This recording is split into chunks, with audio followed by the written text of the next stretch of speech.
All right, hello everyone. Here we are, hole 6. I'm kind of torn here. I'd like to improve my last adjustment, but at the same time, I could show you the other shot. If you are interested in doing the other shot, you can watch the way that my opponent plays this hole from my last attempt. I'm going to probably just stick with this one and just try to kind of help you guys kind of hone in on the correction just a little bit more as opposed to going with the other shot. However, you know, I do really like the other shot, I just don't like it this much into a headwind. I prefer to play this one a little bit more safe. And that's what you're going to see me do here. Now, what you can see that happened last time is I did come up just a little bit short. Turkey ball is going to be a very nice possibility here. The only thing is you'll probably be a little bit limited with the amount that you can side spin it. So you'll probably need just a little bit of curl, or you'd have to land very, very high up on that hill. But it is going to make for a little bit easier, because what you'll see that I'll have to do is I'll have to play just a little bit more wind effect, which makes it a little bit harder. And as I mentioned, you can see that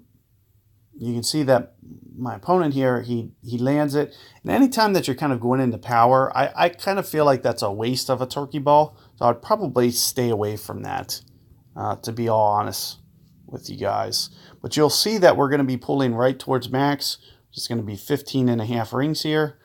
And we're just going to kind of tweak this spin just a little bit. So I'm thinking maybe somewhere right in here. And you can see with what I'm doing with my ball guide, just kind of keeping it long and left intentionally. 15.5 rings. Somewhere up in here. So right at the max line, maybe just a little bit more. And let's see what this looks like for the offset.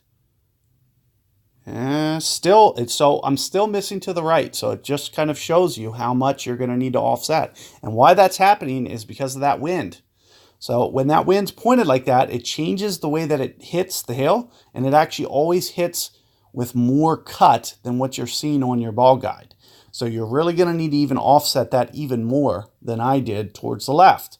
So, you know, this is going to, you know, just take some tweaking, and it's just going to be something that you need to get used to. But keep in mind that I'm using the max adjustment because I'm actually pulling right to the max line. So that's why you're going to see that I just used the 100% adjustment. So hopefully, you know, that concept is getting ingrained up. Let me go ahead. You know, I'm going to forfeit out this one. I'll end up, I do want to pick up my pin chest, but do keep in mind that's the critical thing about the new notebook tool with the wind direction is you'll only need to consider where you're pulling the rings to. So since I'm pulling the rings towards max, I need to use that max number. And you might look at that number and say, oh, I'll never need to go that many rings, but this shows you how good those ring numbers actually are.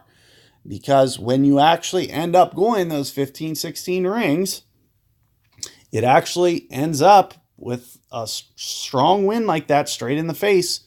It's very much more, like otherwise you would have, you know, what would you have typically done? You know, 12, 13 rings, and it just wouldn't have been enough. You'd end up short every time. So hopefully, you know, that concept is getting a little bit easier for you guys. I wish you guys luck with that hole, and see you guys on hole 7 coming up.